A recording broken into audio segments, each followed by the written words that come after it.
Welcome to News Weekend, a quick roundup of Catholic news from around the region. प्रधानमंत्री नरेंद्र मोदी ने आखिरकार मणिपुर पर अपनी चुप्पी तोड़ी, लेकिन उन्होंने खोखले शब्दों का इस्तेमाल किया, ऐसा भारत कहता है। मणिपुर में जो हुआ है, मणिपुर में जो हो रहा है, वो राष्ट्रीय शर्म की बात है। लेकिन सरकार का जो रवैया है मणिपुर को लेकर के, वो उससे भी ज्यादा शर्मनाक बात है, लानत है, धिक्कार है। पीएम है, अपना पीएम ने अपना सिटीजन, एक चीज हम ये इसके बारे में हम तो एक पूछना चाहिए हूँ कि are we any less Indian, हम लोग इंडिया के लिए कम है। अगर हम लोग कम नहीं है तो हम क्यों आज तक क्यों एड्रेस नहीं कराए? कौन है? किस नरेंद्र मोदी की बात आप लोग पूछ रहे हैं? कौन सा नरेंद्र मोदी? भारत में कोई नरेंद्र मोदी नहीं है। कौन सी नरेंद्र मोदी? कौन सा नरेंद्र मोदी? ऐसा कोई शख्स पैदा नहीं हुआ है भारत देश में। यहाँ कोई प्रधानमंत्री भी नहीं है, यहाँ कोई मुख्यमंत्री भी नहीं है। मणिपुर में जो हुआ है वो मणिपुर में नहीं, वो भारत में हुआ है। आदिवासी महिलाओं के साथ नहीं, वो भारत की महिलाओं के साथ हुआ है। ये कौन आदिवासी, कौन बिना आदिवासी? ये महिलाओं के साथ हुआ है, हर एक माँ के साथ हुआ है, हर एक बहन के साथ हुआ है, हर एक दीदी के साथ हुआ है, हर एक बेटी के साथ हुआ है। There is no Narendra Modi, there is no Bhajpa sarkar, there is no Bhajpa सरकार। पटना में बिहार नागरिक अधिकार मंच के तत्वावधान में कई नागरिक समाज संगठनों ने मणिपुर में हिंसा का विरोध किया। पटना के कई जाने-माने लोगों ने मणिपुर में सरकारी तंत्र की निष्क्रियता के खिलाफ आवाज उठाई। रांची में हजारों ईसाइयों ने मणिपुर में पीड़ित लोगों के साथ एकजुटता व्यक्त करने के लिए एक मानव श्रृंखला बनाई। दुख, दर्द और वेदना से भरे रांची के ईसाई पिछले 3 महीनों से मणिपुर की भयावह स्थिति को असहाय होकर देख रहे हैं। 23 जुलाई 2023 को बरसात के मौसम की परवाह किए बिना वे बड़ी संख्या में एक मुक्त मानव श्रृंखला बनाने के लिए निकले, जो विभिन्न दिशाओं में कई किलोमीटर तक फैली हुई थी। मानव श्रृंखला का आह्वान Christian youth conference of religious of India के रांची चैप्टर और रांची आर्चडायसिस द्वारा किया गया था। आप देख रहे हैं न्यूज़ वीकेंड, कैथोलिक समाचार निकट और दूर से।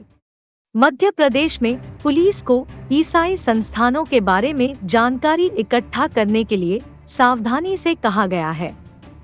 बताया जाता है कि भारतीय जनता पार्टी भाजपा के शासित मध्य प्रदेश राज्य में जुलाई की शुरुआत से ही चर्च संस्थानों की रूपरेखा तैयार करने की कवायद चल रही है।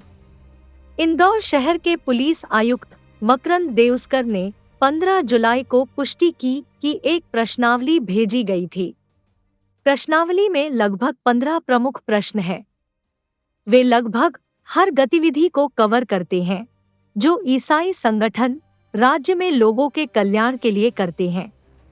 झाबुआ और जबलपुर से भी चर्च के अधिकारियों को ऐसे ही नोटिस मिले हैं। इससे पता चलता है कि मध्य प्रदेश सरकार ईसाई मिशनरियों का ब्यौरा जुटा रही है। 13 जुलाई को मध्य प्रदेश हाई कोर्ट की जबलपुर बेंच ने फादर सिबी सेबेस्टियन को अग्रिम जमानत दे दी है। फादर सेबेस्टियन मंडला जिले में एक कैथोलिक स्कूल के प्रबंधक है। राज्य संचालित बाल कल्याण समिति के एक सदस्य ने पुलिस में शिकायत दर्ज कराई है, जिसमें दावा किया गया है कि फादर सेबेस्टियन स्कूली बच्चों का धर्म परिवर्तन कराने का प्रयास कर रहे थे। जबलपुर के बिशप जेराल्ड अल्मेडा और एक सिस्टर को व्यापक धर्मांतरण विरोधी कानून के तहत आरोपों का सामना करना पड़ रहा है, जिसे मध्य प्रदेश में शासन करने वाली भारतीय जनता पार्टी ने 2021 में पारित किया था। बिशप अल्मेडा और मदर कार्मेल कांग्रेगेशन की सिस्टर लिजी जोसेफ को 22 जून को राज्य की शीर्ष अदालत ने गिरफ्तारी से सुरक्षा प्रदान की थी। संघीय और राज्य बाल अधिकार पैनल इस साल मार्च से चर्च द्वारा संचालित स्कूलों, छात्रावासों और अनाथालयों को निशाना बना रहे हैं और कठोर धर्मांतरण विरोधी कानून के तहत मामले दर्ज कर रहे हैं। केरल ने ओमन चांडी के निधन पर शोक व्यक्त किया, जिन्होंने 2 बार मुख्यमंत्री के रूप में केरल की सेवा की। श्री चांडी का 18 जुलाई को सुबह 4:25 बजे निधन हो गया। उनका बेंगलुरु के एक निजी अस्पताल में कैंसर का इलाज चल रहा था। वे सीरियाई ऑर्थोडॉक्स चर्च के सदस्य था। उत्तर बंगाल के पंचायत चुनाव में 3 कैथोलिक लोगों ने सीटें जीती हैं। सभी कालिम्पोंग जिले के हैं। मारिया बस्ती कालिम्पोंग से सुश्री अंजू बोमजोन निर्विरोध जीती। अंजू बोमजोन लेप्चा समुदाय से हैं। वह विजय रानी गिरजापल्ली की रहने वाली हैं। श्री पाल्डेन डोनाल्ड डुक्पा ने तेंद्राबोम गांव से जीत हासिल की, जो सैक्योंग ग्राम पंचायत के अंतर्गत आता है। वह टेंड्राबोम पैरिश से है। सुश्री अर्पणा लेप्चा ने लिंगसेक्या ग्राम पंचायत से जीत हासिल की। सुश्री नीलम सुब्बा ने कालिम्पोंग शिडिंग ग्राम पंचायत से चुनाव लड़ा। नीलम सुब्बा और उनका परिवार सेंट टेरेसा पैरिश कालिम्पोंग से हैं। ये उम्मीदवार भारतीय गोरखा प्रजातांत्रिक मोर्चा BGPM से हैं। उत्तर के 24 परगना के मैदानी इलाके में एक कैथोलिक महिला सुश्री कंचन दास बारुई ने तृणमूल कांग्रेस के टिकट पर शांतिपुरा से ग्राम पंचायत चुनाव जीता। कंचन दास कलकत्ता महाधर्म प्रांत के अंतर्गत सेंट जोसेफ पैरिश बोंगांव के सदस्य हैं।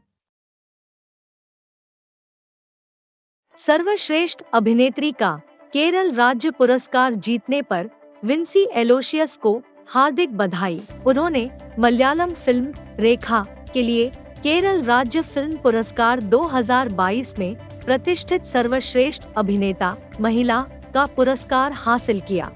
Hindi film the face of the faceless में वह सिस्टर रानी मारिया की भूमिका निभा रही है। पुर्तगाल की राजधानी लिस्बन में विश्व युवा दिवस पर अपेक्षित 10 लाख युवाओं में 1000 भारतीय भी होंगे। अगस्त के 1 से 6 के आयोजन के लिए भारतीय प्रतिनिधिमंडल में 241 अधिकारी और लगभग 900 युवा और उनके एनिमेटर शामिल होंगे। तमिलनाडु से 24 युवाओं का एक समूह 18 जुलाई को लिस्बन के लिए रवाना हुआ। बरेली के 51 सदस्यों का एक और समूह 25 जुलाई को रवाना होगा। उत्तरी क्षेत्र की टीम के समन्वयक फादर एंटनी प्रकाश विश्व युवा दिवस के लिए बिहार, यूपी, पश्चिम बंगाल, दिल्ली और उत्तर पूर्व के प्रतिभागियों के साथ आ रहे हैं। अभी के लिए इतना ही। हम अगले सप्ताह एक बार फिर न्यूज़ वीकेंड के दूसरे सत्र के लिए यहाँ आएंगे।